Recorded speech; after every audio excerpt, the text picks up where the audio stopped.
Another work, another day naman mga kamaster. Bali maaga tayo ngayon kasi may meeting daw tayo ng 8:15, kaya kailangan natin pumasok ng maaga. Kaya ito, kahit maaga medyo may traffic unti kasi nagbalikan na lahat ng mga nagbabakasyon sa probinsya. Tapos na yung Pasko at New Year.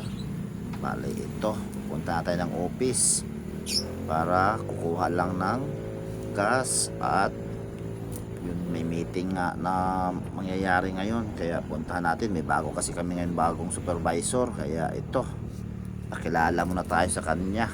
A few moments later. Bali ito na pala tayo ngayon sa pupuntahan natin. Yan pala yung exclusive na subdivision, yung malaking bahay na yan. Yan pupuntahan natin, yung gagawa natin yun, yung sa taas na yun, yung sa mataas na area na yun, doon tayo gagawa ngayon. Meanwhile, Ayun, umakyat na tayo. Medyo di naman masyadong mataas, pero acrylic kasi yung aapakan mo, kaya dapat sa tubular ka lang pwedeng umapak.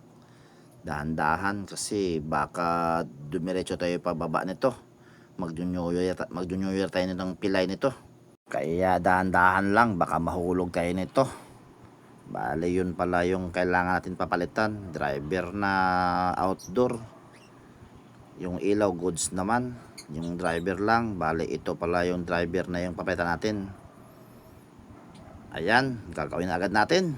Huwag kang panghihinaan, tuloy lang, tuloy ang laban. Pangarap ay pagsikapan. Kapit ka lang, kaya mo yan, diskarte ang kailangan. Huwag kang panghihinaan, diskarte ang kailangan.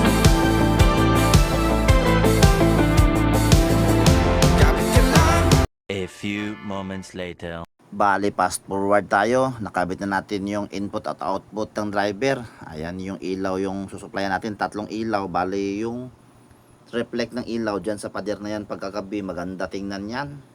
Ayan yun, medyo mataas pala tayo sa baba. Bali pina-on ko yung switch dun sa baba. Ayun, umilaw, positive, tatlong ilaw, umiilaw. Yung driver yung problema.